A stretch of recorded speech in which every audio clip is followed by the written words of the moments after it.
All right, Patrick Sweeney, welcome to the show. Brett, it is such an honor to be here. I've been a big fan of you guys and AOM for years, and I am just delighted to be on the show. Super stoked. Well, thank you so much. So you got a book, Fear is Fuel, The Surprising Power to Help You Find Purpose, Passion, and Performance. Before we get to the book, let's talk a bit about your background, because I think your background led to the book. What was it? Did you have an experience in your life that kickstarted you exploring this intersection between fear and how it can be used to, used to motivate you and do better things? You know, Brett, it was funny. It was like this snowball experience that I didn't really see coming. I mean, my whole existence leading up to an incredibly, what sounded on the surface as a tragic event, but it became an absolutely transformative event. And so my entire life, I was trying to figure out how to be a man, right? I was searching for manliness and really searching for self-esteem and self-respect, and did everything I could to try and find it without finding my authentic self. And when I was 35 years old, I had been running my second startup. I had raised about $30 million by that point. Should have been as happy as anyone in the world with this, one of the hottest high-tech companies in the US in a great space, incredible employees, wonderful clients. And instead, I was terrified of everything. I was afraid, of board meetings, that I wasn't going to look good as the CEO and I wasn't going to be presenting myself as the perfect CEO. I was afraid of employees leaving, of my clients jumping ship. So I was constantly living in the state of fear. And the way that I dealt with it, because when you're in this fear state, your body releases all these enzymes and hormones. And I had cortisol, the stress hormone, just constantly flooding my body. So the only way I knew how to deal with it then is drinking. And I was having 7 or 8 beers every day, and probably twice that on weekends, and getting about 4 hours of teeth grinding sleep, and waking up, feeling guilty, the whole Irish Catholic guilt thing. So I had to go to the gym to sweat it out. And not surprisingly, that led to a lifestyle that almost ended in disaster. I woke up one morning and couldn't move my arm and was too afraid to go to the doctor. So it took 2 or 3 days before I finally got to the doctor, and he told me I had no immune system. And it was at that point when, that sort of single phone call was what changed my entire life. And what did you do in response to that? Like, what was your, that's like, you were living your life in fear because of all these things, that your business could fall apart, whatever. But like this is real. This is life or death here. Well, and I had no idea what it meant, right? And I was afraid. I was terrified to find out what it meant and to face the fear. But in this instance, I had no choice. So I was living in Northern Virginia, and the doctors there said, we have no idea why, but your white blood cells are cannibalizing themselves and you have no white blood cells left, and we're going to send you to Johns Hopkins. Then I went up to Hopkins. My daughter was 1 year old, and she went to her grandparents, and my wife and I went up to Hopkins, and we went through this battery of tests and evaluations. And the whole thing culminated in this nightmare scenario of Dr. McDavid coming in and saying, we don't know what it is, but it's a very rare form of leukemia, and it's progressed quite a ways already. So we suggest you get your affairs in order and say your goodbyes. And I was, my wife was 6 months pregnant as well. So we had a 1 year old. My wife was 6 months pregnant. She went into shock. And it was at that point when I just, I was just so overwhelmed with this sense of regret and failure that I had missed out on my entire life, because I was afraid to, afraid to do things, afraid to be the authentic self. And I was most of all terrified of flying. So I always made excuses not to do things. And I'm lying there in a bed in Hopkins, and I realized this is going to happen. It's going to happen now, or maybe it'll happen 6 months from now, or maybe it'll happen 6 years from now, but I'm going to die at some point. And that realization dramatically changed the way that I looked at the world. And when you said you're terrified of flying, you mean like literally flying, not like flying in life, but like flying on an airplane. Yeah, flying on an airplane. I saw a plane crash on TV when I was 7 years old, and that planted this seed of fear that grew into an entire tree in my body, and the main trunk of that tree was getting on an airplane and flying. So I made up every excuse I possibly could to avoid exchange programs, avoid spring break, avoid family reunions. I missed out on a huge part of what could have been a very rich life because I was afraid to get it on an airplane. So how long ago was this? So this was 15 years ago. So I was 35, and I had an amazing life up until then that I never really appreciated or had gratitude for, or even took advantage of. I was second in the Olympic trials in rowing, and I'll never forget the day my coach called me and told me that I could race in the World Cup. And very few Americans had ever gotten to race the single scull, the one-man boat in the World Cup. It should have been one of the happiest days of my life, Brett. But instead, I had a panic attack because it meant I had to get on a plane and go to Europe. And I was just petrified to actually go and do the World Cup, even though it's what I had been working, 5 years of full-time training to get the opportunity to do that. And so fear just locked me in this prison, or probably more appropriately, because of our caveman brain, it locked me away in a cave. So your whole life you grappled with fear. You had this basically a moment where you thought you were going to die. You faced the ultimate fear. Obviously, you're still here, so there was a happy ending to that story. Don't do that's a spoiler alert. Right, that's a spoiler, right? Yeah, giving it away. But I mean, so like, what changed? Like, how, kind of big idea of your picture. I mean, let's do this. I think you start off your book, "Fear is Fuel," talking about the story of the race for manned flight, and you use it as a metaphor to sort of explain your ideas of fear and courage. Now, we all know the Wright brothers; they're the winners of that race. Kitty Hawk, and they've gone down in history. The other guy who was really close was this guy named Samuel Langley. Why don't we, what happened to Samuel Langley? Why wasn't he the guy that won the race to manned flight? So the big thing, and the point that I was hinting at as an introduction, Brett, is there's two ways we can make decisions in life. We either make decisions out of fear, or we make decisions out of opportunity. And at the end of the day, you can distill every decision you've made down to that. And Langley was making these decisions out of fear. He was getting funding from the government. He had funding from Thomas Edison. He had the great marquee names. He was getting all the publicity. And so he originally got into this 15 years before the Wright brothers. And he was doing these amazing experiments. He was getting condors, having a taxidermist stuff them, and he put them on basically what came up to a giant record player that he spun around at 60 to 70 revolutions a minute, so he could watch what happened to their wings as they flew. And he used that to design his own wing. So the guy was brilliant, and he should have been the first one to man flight, but he got so overcome by fear-based decisions. 1, because of funding. 2, because of publicity. 3, because he was afraid to change. He had an unmanned aircraft that did incredibly well. It was the longest flying. It flew for about a mile without a person on it. He didn't want to change the design to put in to make up for the weight and balance of adding a man to the aircraft. So he ended up sticking with it and nearly killed the pilot 2 or 3 times who tried it. So it boils down to the fact that we need to be able to recognize when our fear center's activated and trying to influence our thinking. And that's obviously the definition of courage is, and you've had a bunch of podcasts that have talked about this that I've heard over the years. And when you can act rationally and thoughtfully in the face of fear, that means you've got control over your fear center, that area called the amygdala, which is running a piece of 2 million-year-old software that we have to reprogram. Because if we don't reprogram it, then what happened to me for the first 35 years of my life will happen to everyone else. All your decisions will be based on fear instead of based on opportunity.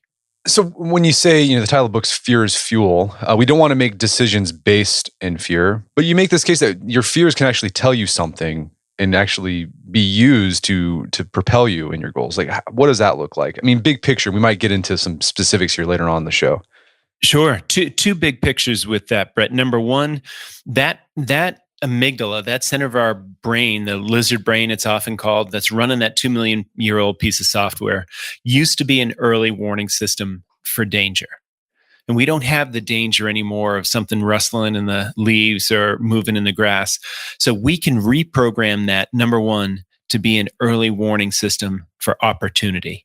So when we know that amygdala is activating, we can say, hey, there's a chance to get out of our comfort zone. There's a chance to do something and grow. So number one, we can reprogram the fear center to be an opportunity center.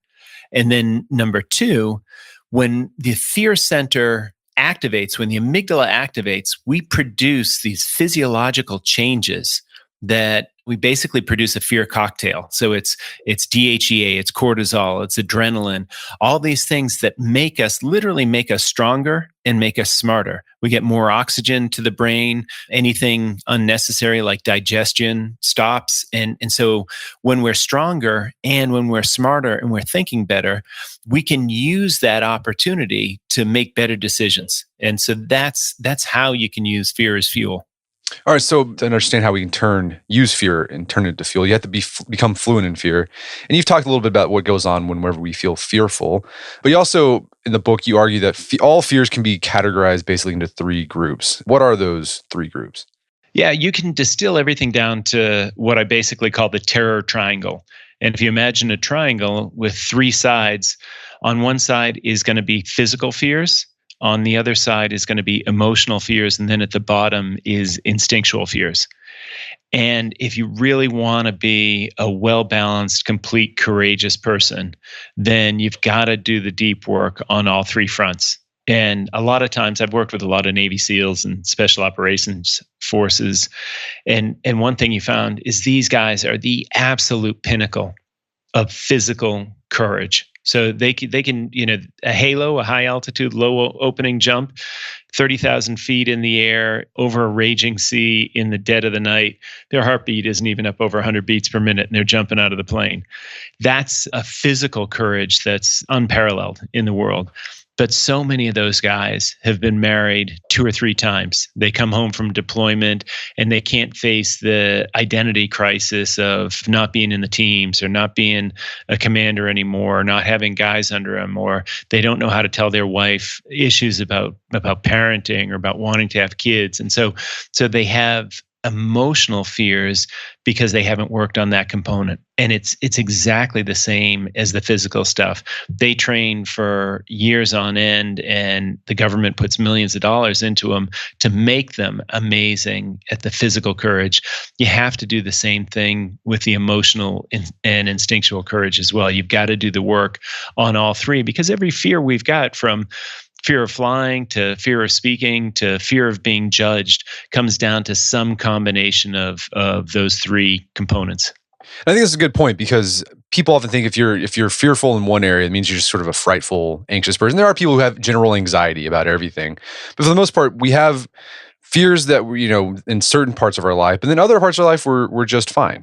Fear is a very individualized thing, but what's not individualized is the physiological reactions that we have to them. And the fact that if we let that 2 million-year-old software run our life, you got to understand that, Brett, our fear center, the amygdala, that little almond-shaped gland at the base of our brain, that was designed so we could survive and procreate.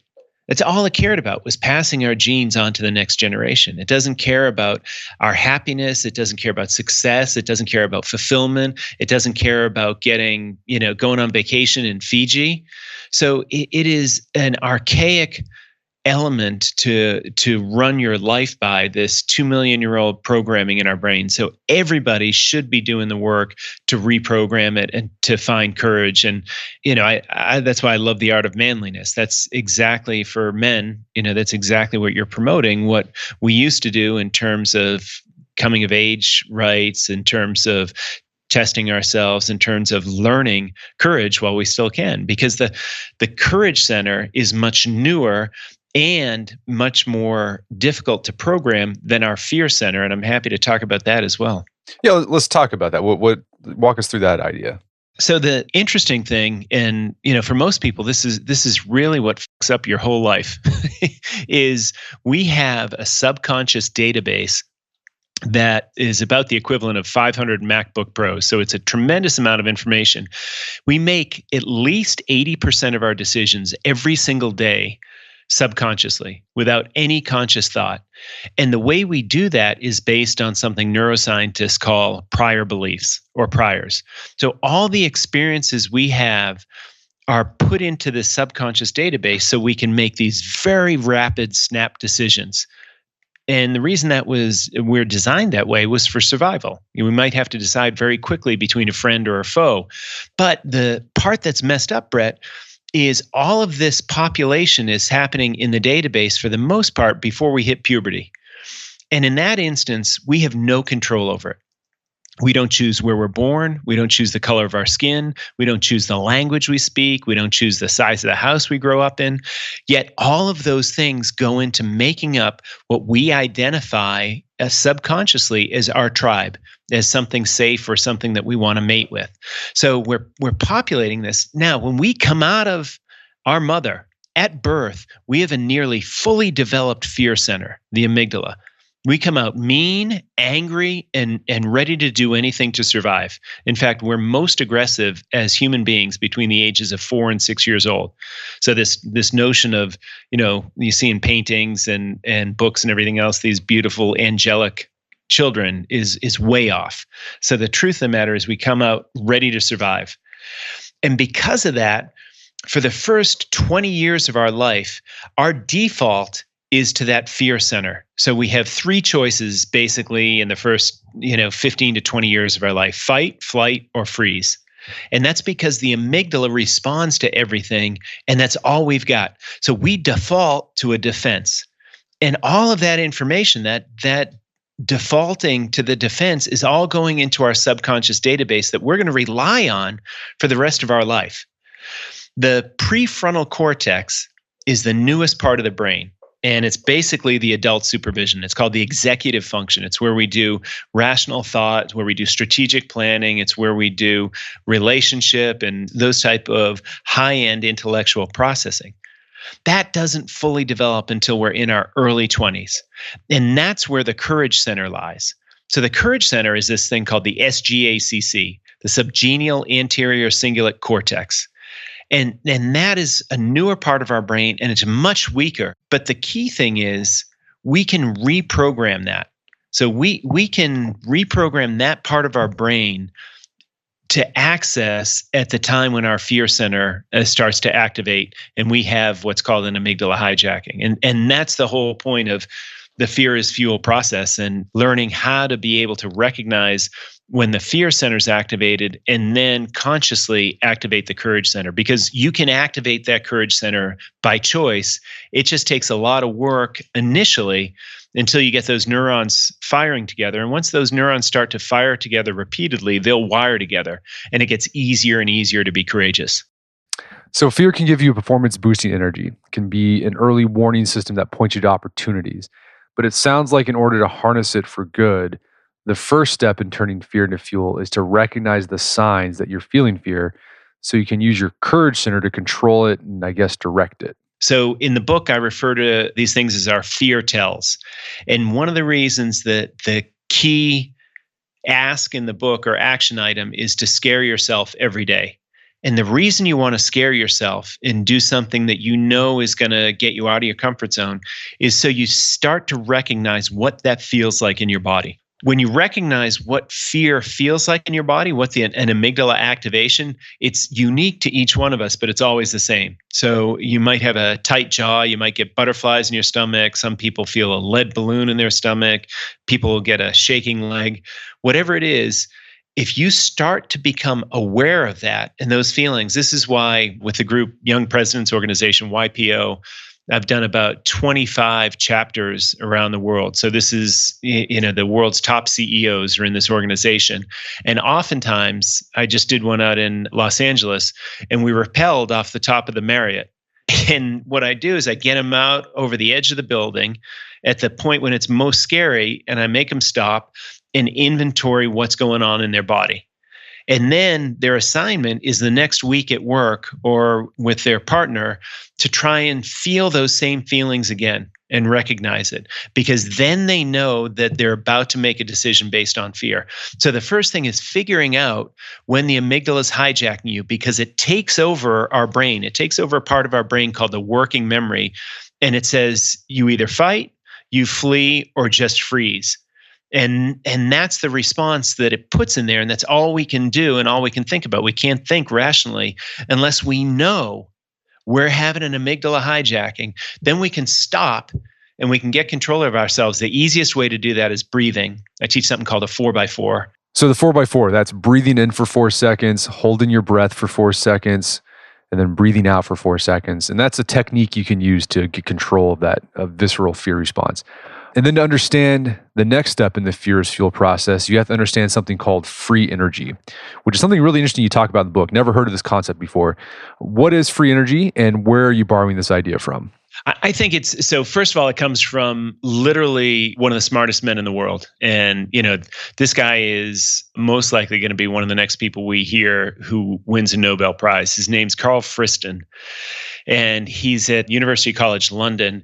He does these Monday lunches with Carl, and he's had literally everyone from the top executives at Google and Apple come over to people who run Airbus and Boeing, because he's got a model that explains how the human brain works. So from a perspective, a lot of people love him because they're basing new artificial intelligence systems. So everything from Siri to Alexa is based on his notion of the brain. And basically what it boils down to, it's super complex. So free energy, I try to explain it as best I can in the book, is basically the measurement of what happens when your prior beliefs. So your prior beliefs are all of that information, all your past experiences stored in a database.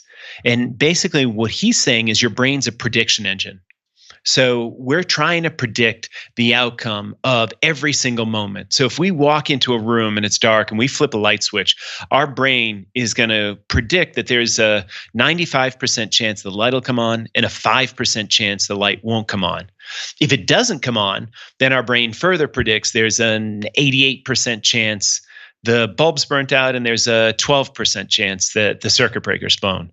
And so we're doing all of this prediction based on our past experience. Now, if all of a sudden we go to unscrew the light bulb and all these baby snakes come slithering out and landing up on top of us, we would freak out, because that's not in one of our prior beliefs. And if there's a level of uncertainty or surprise in your prediction, that produces free energy. And free energy, basically, you can think of as the catalyst for fear. So the more free energy, the more fear you're going to feel. And so he's got the very extensive equation to measure uncertainty and measure the free energy. One of the reasons I think it's so important to understand that your prior beliefs and your expected outcomes, so the priors we talked about, all your past experiences, the expected outcomes, what your diversity in thinking, what your past history has helped you gain, can allow you a range of outcomes. And the more prior beliefs you have, the more diverse your expected outcomes, the greater your range of predictions and the less likely you are to have prior belief. So what that means, particularly for parents, is raising kids. If you want to raise courageous kids who are independent and who are confident, then you've got to give them a broad array of experiences and get them to be questioning and curious and experiencing everything, because that's going to increase their priors and that's going to increase their choice of expected outcomes. And so just knowing those levers to pull helps you not only be more courageous yourself, but raise courageous kids as well. All right, so free energy, basically unexpected things happening causes free energy, which causes fear. But also it sounds like too that you can have something wrong with your calculations in your database, right? For you, like a kid who saw the plane crash, you see a plane crash and you think, well, I'm never getting on a plane because all planes will crash. Well, that's erroneous thinking. You have to fix that thinking.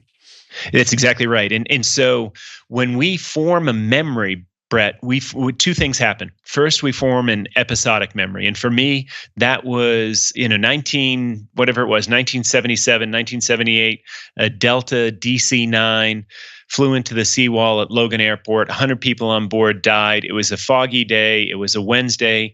So that episodic memory is just the facts. And that's stored in one part of our brain.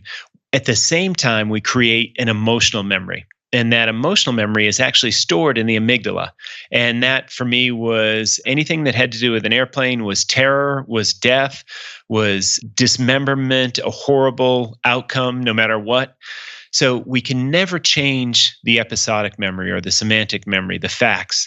We can change the emotional memory. And this is what everybody needs to know, because at any point in your life, we've got something called neuroplasticity. We have the ability to change our brain at any age. If you want to get more creative, you can. If you want to get more courageous, you can. If you want to get more empathetic, you can, because our brain structure can change at any age because of neuroplasticity. So what's really key, and what a big part of my mission is helping people realize that if they want to change their brain at any age, they can. And it's all about changing the emotions associated with different events. And that does exactly what you're talking about. So if I had one expected outcome of airplanes, that was death, and that was dying. Now, if I got on an airplane, or if I sat and watched videos of an airplane after that crash, that would very quickly change my expected outcomes. So that would change what I'd predict the outcome of a lot of things. And that's pretty much what happened. So after I got out of Johns Hopkins, I made a commitment. And it was more to my daughter, who was a year old at the time. I said, the last thing I want to be as a father is have the memory my daughter has. If I die in a year or a couple of years, I don't want her memory being a guy who is too much of a coward to get on a plane and go to Disney. And so when I got out of Hopkins, I made a commitment. I was going to learn how to fly. So I went to Leesburg Airport and I started taking flying lessons. and that in itself could have been an entire book, but I was doing exactly what you're talking about. I had a fear, and I was trying to change my catalog of expected outcomes of experiencing that situation. And that seems like that's the idea behind, a lot of therapists use this with patients who have, phobias or anxiety, like exposure therapy. Yeah. You just expose yourself to the fear over and over and over again so that you change that emotional memory. And that's one of the things you encourage, one of the first things you encourage people to do if they have a fear based on like some sort of emotional memory. Just start doing that thing that makes you afraid in a safe way so you can change that. That's exactly right. It's populating the database. So what we do, Brett, if we want to consciously change our life, if we want to break these barriers, see if you have a roadblock with the amount of wealth you're making, if you have a roadblock with the quality of your relationship, if you have a roadblock with your parenting journey for your kids, it's all because of what was put into your database, into your subconscious mind when you were a kid. So everything you're doing falls back to that because we weren't responsible for populating our subconscious. So if we want to change things, we have to change our future past. So I know that sounds a little bit like an acid trip, but if you think about it, if we're making 80% of our decisions subconsciously, we're making them based on what happened in the past. So if we want to change our life, then we have to start experiencing things now in the way that we want to experience it, very consciously and with a lot of effort, so that in the future, all of our past experiences are going to include these things that we want. So the whole structure of changing your life, of making more wealth, of having better relationships, of being happier, of living wherever you want to live, all has to do with how you populate your past experiences, your prior beliefs, before you get to the point where you're making these key decisions. And that's the thing that people have to understand, is we have to start experiencing the world the way we want to, even if it's manufactured, even if it's visualization, because your brain can't tell the difference between lived memory emotionally and a visualized memory emotionally. You're still firing the same parts of the brain, you're still using the same neurons and synapses, but there's less sensory feedback, so the memory doesn't tend to be quite as strong as if it happens in reality, unless you're really good at visualization. But that's a key component. You have to imagine your future, so you put it in your past memory. So to turn fear into fuel, you're going to take control of that mental database instead of letting it be filled with defaults.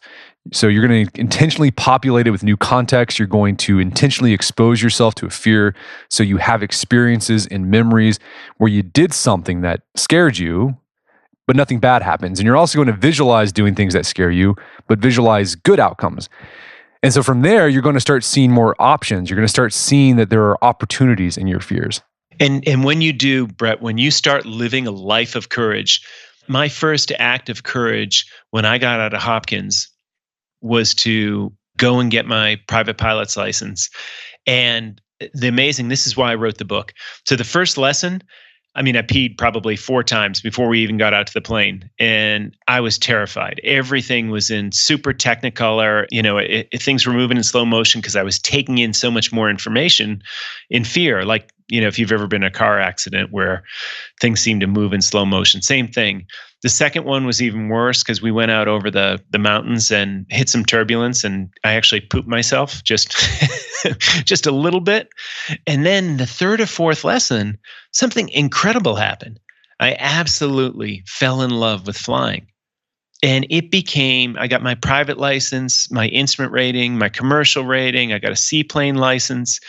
And now I compete in competitive aerobatics, something that just the thought and talking about would have absolutely scared the hell out of me just 15 years ago. Now is one of my life's, my source of greatest passion and fulfillment and happiness. And it was hidden away from me for 35 years because of fear.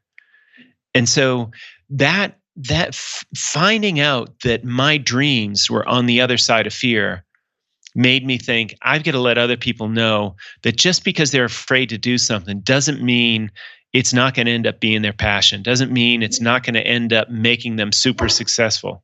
So we're trying to turn fear into fuel. And one thing that so you can do the breathing, assessing, start reinterpreting things instead of saying like, I got to be afraid of this.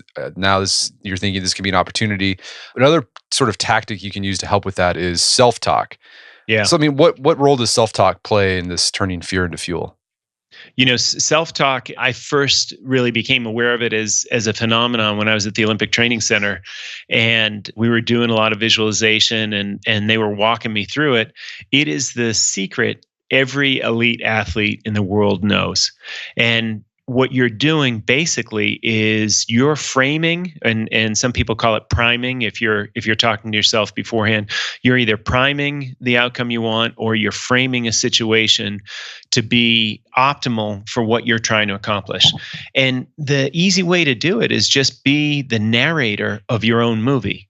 And one of the things that's so easy to do is, my kids have this Formula One game on the Xbox, and you have 2 positions. You can either be sitting behind the steering wheel and just see what's in front of you and maybe the car on the side, or you can take the view from the helicopter and see the entire track and all the cars and where the accidents are. And then if you can take that mindset and remove yourself and become a commentator for what you're doing and congratulate yourself, then that's exactly what your brain needs for its reward center to activate. So you've got to get cues for the brain's reward center, which produces this stuff called dopamine. You've got to get cues for that. So as you sit there and talk to yourself, when you do something really good, you're saying, "Hey, Brett, yeah, good job, man. I'm really proud of you. You nailed that one." Or when I'm on a rock climb and I make a great move, I'm like, "Oh man, that was awesome. I can't believe I just pulled that off." And the idea of self-talk is you've got to be your own coach. You've got to be the person who's looking at the whole scene, narrating it in the outcome that you want, because then your brain and your neurons start to shift to the outcome, to find the outcome that you want. So it's almost like a neurological connecting the dots. When you do self-talk, you start to create these dots to form this picture you want.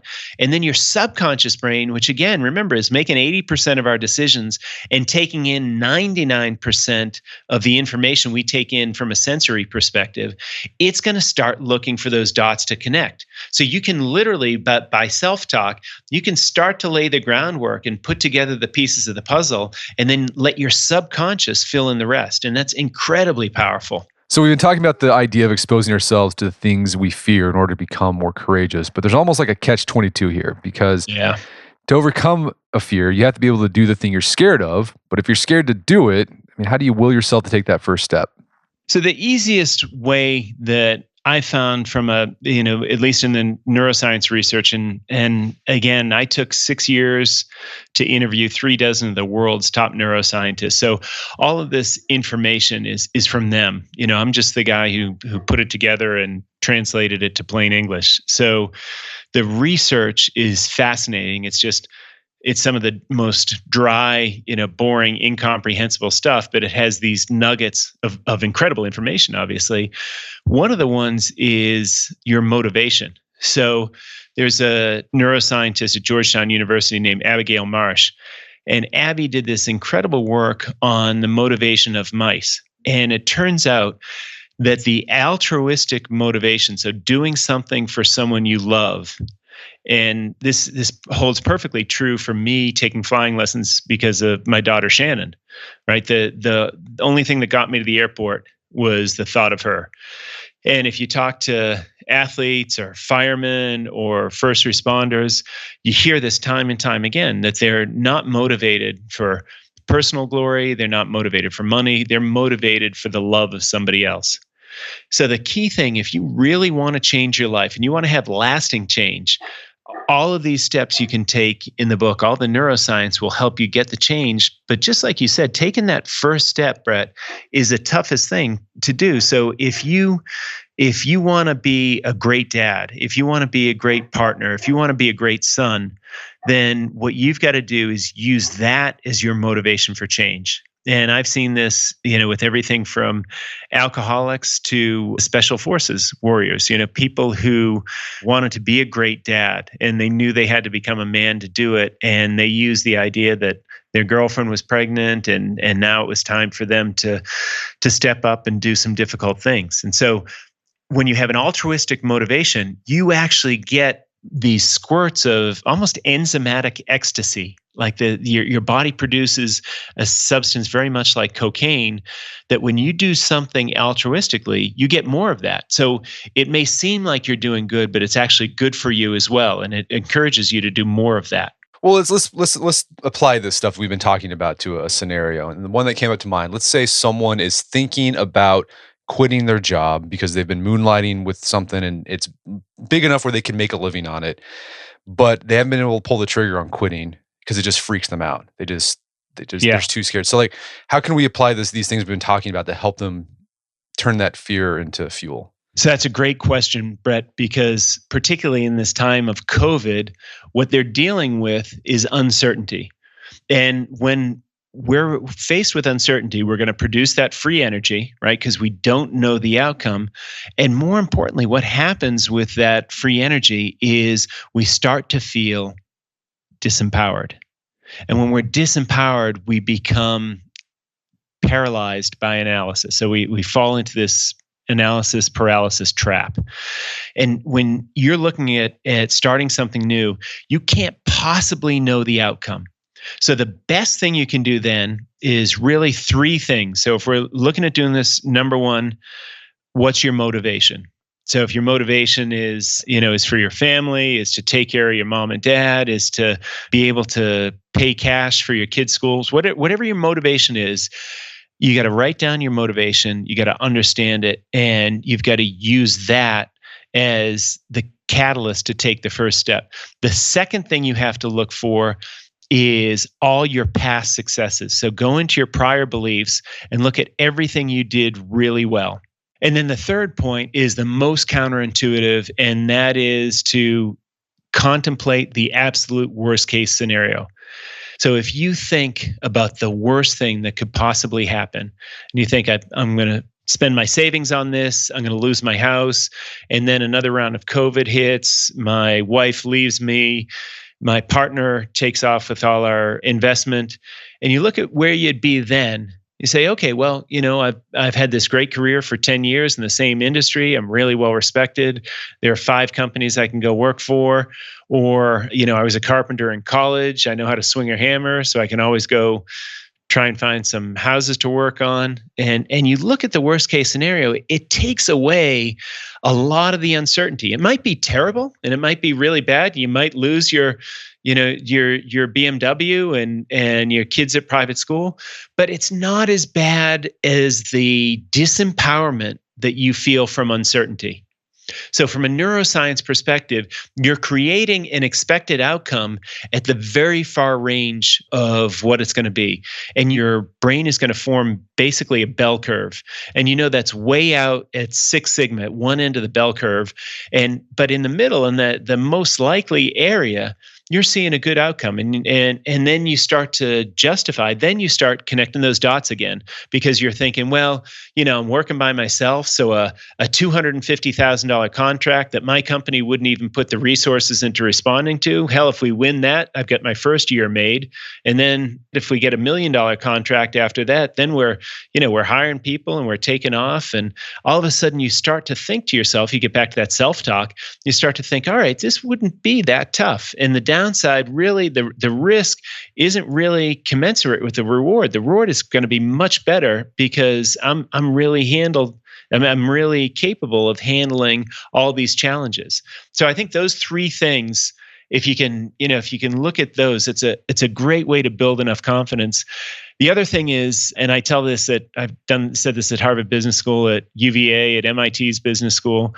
If anybody out there wants to start a company, so I've started 3 tech companies, I've invested in 35 different startups, and if anyone out there wants to start a company, here's what you do.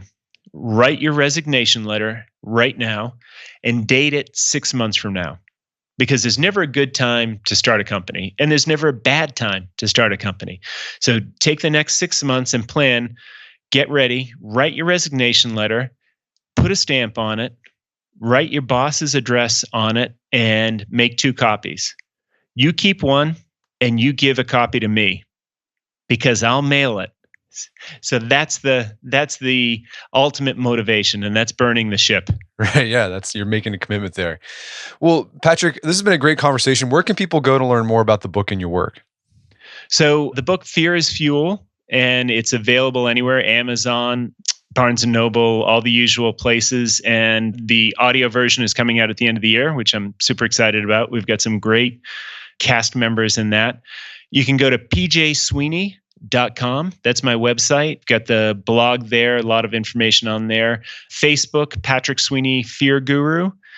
Instagram is the Fear Guru, and Twitter is PJ Sweeney. And if you go to pjsweeney.com, there's a 5-minute fear test you can take, and it rates you on those different elements. We were talking about that combination of those 3 fears. You can take the test in about 5 minutes, and it'll give you a little insight into areas that you need to work on. So that's kind of a fun thing that people should jump over to. Fantastic. Well, Patrick Sweeney, thanks for your time. It's been a pleasure. Brett McKay, thank you so much. I'm a huge fan of Art of Manliness. I love what you guys are doing, and I hope the audience got some value out of this, and I appreciate everyone taking the time to listen in. Thank you so much. My guest today was Patrick Sweeney. He's the author of the book Fear is Fuel. Check it out on Amazon.com. You can also find out more information about his work at his website, pjsweeney.com. Also check out our show notes at aom.is/fearisfuel, where you can find links to resources where you can delve deeper into this topic.